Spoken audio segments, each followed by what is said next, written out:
Hello everyone, welcome back to my class. I am Ketan Chaudhary, teaching various subjects related to the GATE, ESE and SSC JEE, having an experience more than 3 years. Today I will discuss part of shallow foundation. Hope each and everyone would be fine. Let's start session in my YouTube channel Ketan Chaudhary Civil Engineering for All. This is the lecture 1 of shallow foundation. Before this lecture, I have uploaded one video regarding demo of foundation engineering.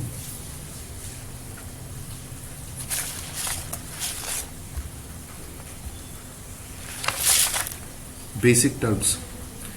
Before understand the foundation of shallow, we have to understand the following terms. One by one, first I am telling the names and one by one I will explain in a deep. First term, gross pressure or gross loading intensity, represented by QG. Second term, net pressure intensity, QN. Ultimate bearing capacity, QU. Net bearing capacity, QNU. Net safe bearing capacity, NS, QNS. Gross safe bearing capacity, QS. Safe bearing capacity, QPS, or allowable bearing pressure, QNet. First, these are the terms very important to understand the meaning, what this term have in a calculation of numerical problem. Each and every point I will discuss in a very easiest way. Hope you will understand well. This is the square footing. We can see this is a square footing and this is the soil. Okay, and this is the depth of foundation. This is the ground level and this is the base of the footing, and this depth is called DF. In this case, this is the pressure. Here we can say this is the load, capital P, or when we change the load into a pressure, then small p equal to capital P upon B is the width, square footing, so B into B, P upon B square. This is the intensity of loading that's coming out on the top. Okay, and this is the surcharge, or surcharge we can calculate Q equal to gamma into DF. Gamma, what is gamma? Gamma is the unit weight of the soil. Here unit, when we excavate the soil and construct a footing, so we can use unit weight of concrete and unit weight of soil equally, assuming this concept. Okay, first gross pressure और gross loading intensity. देखो gross pressure और gross loading intensity का मतलब क्या है? Gross pressure का मतलब है जो whole load at the base of the footing आ रहा है, या जो whole load at the base of the footing कितना लोड है. तो इसको कैलकुलेट करने के लिए हमने क्या करा, QG equal to P is the point load upon B square. B square is the for square footing area of the footing, B into B, that comes equal to B square plus gamma into DF. Gamma is the unit weight of the soil and DF is the depth of the foundation from the ground level. So I already discussed that the unit weight of the soil equal to unit weight of the concrete. So here we used unit weight of the soil. It is the total pressure intensity as the base of the footing. If the numerical asked in a GATE as well as ESE or as well as any other competitive exam, or if total pressure intensity you should calculate, then we can directly use this formula P upon B square plus K gamma into DF. Second, net pressure intensity. Net pressure intensity we can denote it by QN. N for net, Q for intensity. ठीक है. अब net pressure intensity calculate करने के लिए हम क्या करेंगे, सबसे पहले जो हमारे पास ग्रॉस प्रेशर इंटेंसिटी है उससे जो ये सरचार्ज आ रहा है गामा इंटू DF, उसको डिडक्ट कर देंगे. तो कहने का मतलब ये है कि जो लोड आपके पास डायरेक्टली वर्क कर रहा है एट द फुटिंग, जो लोड आपके पास फुटिंग पे वर्क कर रहा है हम उसको नेट प्रेशर इंटेंसिटी बोलेंगे। तो कैलकुलेट करने के लिए इजी फॉर्मूला है Q N equal to q g minus के गामा इंटू डी एफ। तो when we detect gamma into d f, तो we can say for safe design q n what is q n? Q n is the net pressure intensity is less than equal to net allowable bearing pressure। net allowable bearing pressure you should know कि कितना allow करना है soil के लिए, कितना beer कर सकती है। तो ये डाटा ऑलरेडी अवेलेबल होगा हमारे पास कि कितना अलाउबल है इस टाइप की सॉइल के लिए। तो net allowable P by B square, जो लोड इंटेंसिटी होनी चाहिए वो लेस देन इक्वल टू होनी चाहिए क्यू नेट अलाउबल से। क्यू नेट अलाउबल से जो नेट प्रेशर आ रहा है वो हमारा जो अलाउबल बियरिंग प्रेशर है उससे हमेशा कम होना चाहिए, क्योंकि सॉइल जो होगी, जो आपका सॉइल है वो सीयरिंग में कभी भी फेल नहीं होगी। अब this is the very important concept. Most of the time students are confused. We should use Q N equal to P by B square minus के गामा डी एफ, और we should use P by B square. I will discuss in a deep what is the purpose of P by B square minus के gamma D F. When we use this formula Q N equal to P by B square minus के gamma D F, और when we use P by B square. First of all, this is a very important concept, because when we construct a G+5, G+10 multi-story building, then you should know we should excavate या we should construct a basement. Or what is the purpose of basement? Because if we excavate the soil of 3 to 5 meter, 3 to 6 meter, then the load that comes at the footing base is detected by gamma into df. So one more concept, and number of times question asked what is the floating raft. Floating raft is nothing. Floating raft, it's just a loading intensity when the load comes, external load comes out at the footing is equal to the excavated soil weight. जब भी हमने जो soil आपकी excavate करी है, the volume of the soil excavate, और उसकी यदि हम देखेंगे कैसे निकालेंगे, तो उसके लिए गामा डी एफ, जितना हमने सरचार्ज निकाला है उसका weight is equal to the load that comes out the top of the footing. या हम कह सकते हैं कि floating raft multi storey building में हम यूज करेंगे, और इस केस में क्या होगा कि P बाई बी स्क्वायर यदि गामा डी एफ के इक्वल हो जाएगा तो that raft equal to floating raft. और फ्लोटिंग राफ्ट के केस में जो क्यू एन की वैल्यू है, क्यू एन की वैल्यू जो होगी वो आपकी कितनी होगी? वो 0 होगी। ठीक है ना। तो इस केस में जितना आपने सॉइल एक्सकेवेट करी है और उतना ही आपने लोड डाला है, तो उस पर कोई मतलब इफेक्ट नहीं पड़ा। इतना ऑलरेडी सॉइल का वेट था, वो सॉइल हमने एक्सकेवेट कर दी और उसके बाद उतना ही वेट आया। अब यदि सॉइल फाउंडेशन में नॉट बैकफिल्ड है, if the excavation is done but the foundation soil is not backfilled, then we should use net pressure intensity Q N equal to P upon B square minus के gamma ds. This is the formula when soil is not backfilled, or if soil is backfilled, then the formula equal to Qn equal to P by B square. Third one, ultimate bearing capacity. Ultimate bearing capacity definition: maximum gross intensity of loading. First, go understand the wording. Maximum gross intensity of loading that the soil can support before it fails in shear. Means if a soil is safe in shear and the maximum load that we can apply, that the capacity of the soil is called the ultimate bearing capacity. It is denoted by QU. In the Tarjagi calculation I will discuss in the next lecture. I will briefly explain about the term here QU, and I will deeply explain the ultimate bearing capacity in the next lecture. Fourth one, net ultimate bearing capacity. How you should calculate net bearing capacity? QNU, net ultimate bearing capacity. N for net, U for ultimate. First, you should calculate the ultimate bearing capacity of the soil minus gamma df, minus के gamma df, that comes out equal to P upon B square. अब net safe bearing capacity QNS, net safe bearing capacity QNS निकालने के लिए हमें क्या करना है? जो नेट अल्टीमेट है उस पर हम फैक्टर ऑफ सेफ्टी करेंगे। नेट अल्टीमेट पे फैक्टर ऑफ सेफ्टी यूज करेंगे 2 से 3, मोस्टली 2 to 3 यूज होगा। तो इस केस में क्या होगा, जो नेट सेफ बियरिंग कैपेसिटी निकल के आएगी वो आपका नेट सेफ बोली जाएगी। न्यूमेरिकल में मोस्टली ये यूज होगा concept. Sixth point, gross safe bearing capacity. Gross safe bearing capacity QS, denoted by QS. This is the most important term. Most of the time in a question, this is asked to calculate in numerical problems. Gross safe bearing capacity. Gross safe bearing capacity is equal to the net safe bearing capacity plus discharge. Sorry, this is surcharge. Gamma into DF. QS equal to Q net ultimate upon factor of safety plus K gamma DF. This is very important formula.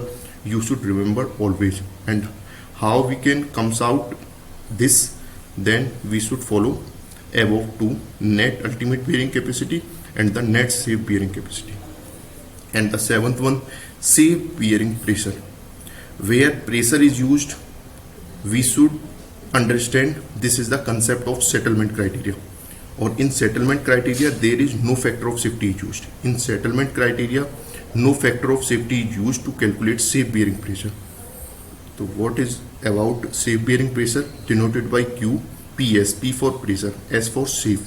Without exceeding settlement, the permissible limit is given.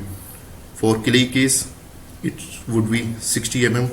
For sandy soil, it will be 40 mm. For raft foundation or mud foundation, it would be, in a case of raft in clay, it would be 60 to 100 mm. In case of raft in sand soil, it would be 40 to 65 mm. Okay. And the last one, allowable bearing pressure. This is the IS code provision for soil mechanics, with no possibility of shear failure or the possibility of excessive settlement. If in a question given an allowable bearing pressure is calculate Q net, so you should calculate Q net safe bearing capacity or Q allowable bearing pressure, and the value of minimum should be the allowable bearing pressure. I again explain, for a allowable bearing pressure, you should calculate net safe bearing capacity for shear failure criteria, and the net allowable pressure is for the settlement criteria, and the value comes out, first we can assume QNS comes out 95 and QPS comes out 100. Then what is the QNet? QNet is 95 because it is minimum value. Next, bearing capacity of shallow foundation. How we calculate the bearing capacity of shallow foundation? These are the three methods available in our course. First one, analytical method. Second one, building code, that is IS code given. Third one, field test method. In a field test method, there are different types of tests are given. First, SPT test, standard penetration test. Second, plate load test, static cone penetration test. In a standard penetration test, we should use hammer of 65 kg at a height of 75 centimeter fall, and we should calculate the N value. And first, when the testing is carrying out, first 150 mm you should not calculate the data, and again 30 mm you should calculate. For the second sample, we should calculate the N value after 75 mm from the first one, and this is mostly used for granular soil, not for clay soil, and this test is important for the sandy soil. In a plate load test setup, we should use a mechanism. This is a proper mechanism for calculating the plate load test. And the third one is the static cone penetration test. In a static cone penetration test, this is a cone we should insert in the soil, and the resistance coming out, we should calculate the value. This is a static cone penetration test. In a static cone penetration, data is continuously available, but a standard penetration test data is not continuous. First one, analytical method. Analytical method based on the shear failure criteria. In a soil mechanics, there are three modes of shear failure. जो भी soil है वो तीन modes में ही fail हो सकती है. First case, general shear failure. Second case, punching shear failure, and the third case, local shear failure. What is general shear failure? What is punching shear failure? What is local shear failure? I will discuss in the next one. here this is the most important diagram. First, see here, because in a gate number of times curves are given to you and examiner wants to recognize this curve shows general shear failure, this curve shows local shear, this curve shows the punching shear failure, local shear failure, and this curve shows the punching shear failure. Where this occur I will discuss here. This is the case of general shear failure, or generally general shear failure occur. This is the load settlement curve. General shear failure occurs in a dense sand or soil of high density. Okay, so here we can see the curve. This is a curve of load settlement curve, or we can see this type of failure. There is a peak, yeah, we can say there is a top of the peak where the failure occur, and this type of failure we can say this is a brittle type failure, or this generally occurs when the relative density of the soil greater than 70% and the angle of shearing resistance is greater than equal to 36, or most of the case in some books we can see this can be greater than equal to 38 degree. And this is the case of general shear failure. In general shear failure, tilting of foundation takes place and the heaving of foundation is also heaving का मतलब ये होता है कि जो soil है वो आपकी जो ग्राउंड लेवल है उससे एक साइड में ऊपर की तरफ सॉइल का जो वॉल्यूम है वो अपराइज कर जाएगा. This is the heaving. This is the curve source at the above of the ground level. This is the heaving. ठीक है, तो मैंने दो चीजें बताई आपको. In a case of general shear failure, first it occurs in a case of which type of soil? Dense soil, dense sand, over consolidated soil, over consolidated clay, like this type. Second, generally occurs when the relative density greater than 70% or when the angle of shearing resistance is greater than equal to 38 degree. Okay, and heaving also occur, tilting occur, and whole structure are in the plastic equilibrium. Whole structure when the failure occurs are in the plastic equilibrium. Case number 2, that is the general shear failure. Local shear failure. This is the case of local shear failure. In a local shear failure, there is a very less heaving. ठीक है ना, in comparison to the general shear failure. जो heaving होगी बहुत less होगी. अब इसका curve देखेंगे तो कर्व क्या है कि कर्व थोड़ा सेटलमेंट हो जाएगा. इस केस में सेटलमेंट वेरी लेस होगा, लेकिन इसमें क्या होगा, सॉइल थोड़ी सेटल करेगी और सेटल करने के बाद उसका जो कर्व पड़ेगा वो थोड़ा सा इसके कंपैरिजन में ब्रिटल फेल्यूर से थोड़ा सा कर्व की कोई पीक नहीं आएगी और थोड़ा स्लाइटली नीचे की तरफ जाएगा. और ये जनरली किस केस में ऑकर करेगा, जिसकी रिलेटिव डेंसिटी सॉइल की 35 to 70% होगी. कौन से केस में? लोकल shear फेल्यूर में. और जो एंगल ऑफ shearing रेजिस्टेंस होगा वो 28 और 29 to 36 या 38 डिग्री के बीच होगा. ओके, सेटलमेंट होगा, स्लाइट हीविंग होगी, कम हीविंग होगी. और जो अभी मैंने ऊपर वाले केस में बताया था कि कंप्लीटली प्लास्टिक इक्विलिब्रियम में सॉइल होगी, इस केस में पार्शियल सॉइल जो होगी पार्शियल प्लास्टिक इक्विलिब्रियम होगा, कंप्लीटली नहीं होगा. Third case important, punching shear failure. Punching shear failure mostly occurs in a case of deep foundation. First, see here, this is the punching shear failure case. Here we can see this is the more settlement. ठीक है ना, in comparison to the general shear failure and the local shear failure. In a case of punching shear failure, there is a large settlement occurs, and this will occurs in a case of loose soil. This will occurs in a case of loose soil. Okay, or this is occurs in a case of medium soil या medium compressibility soil, and this is the case of low compressibility soil, and this is a case of high compressibility soil. Okay, punching shear failure में क्या होगा, punching shear failure में जो occur होगा वो highly compressible होगा. Second case, relative density 35% से कम होगी, angle of shearing resistance less than 28 degree होगा, और कर्व जो होगा वो बहुत ज्यादा सेटलमेंट करने के बाद नीचे की तरफ जाएगा. No peak available, no peak available.